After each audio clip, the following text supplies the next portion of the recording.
Uy, umurong!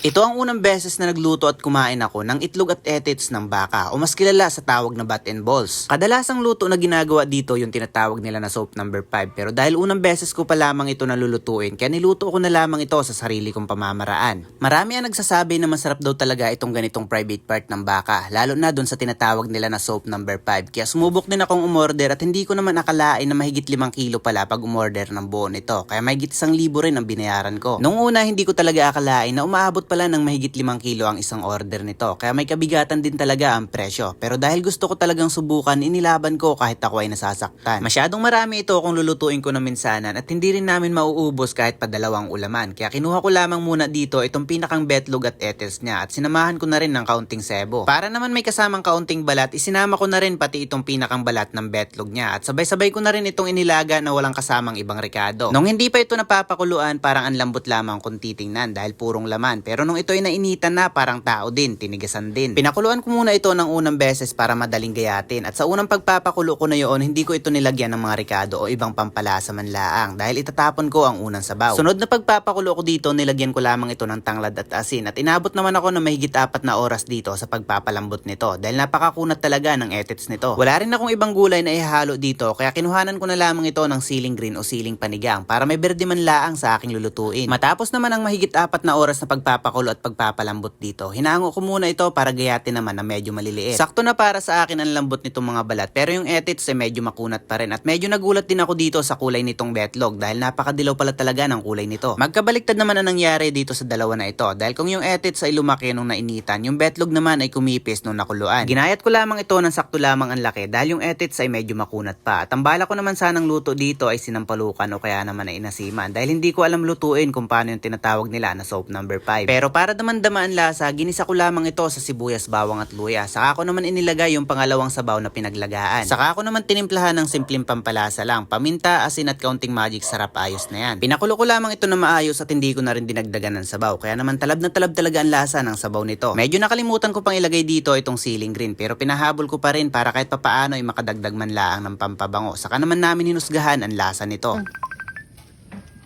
Alin yan? Anong ba bayag ito? Oo.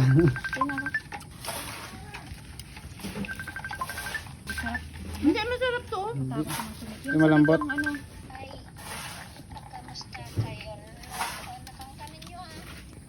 Bayag, Yan. bat and ball te baka. Pututoy na yan, pututoy. Yan ay. Bagay, pwede naman yun. Kain ay.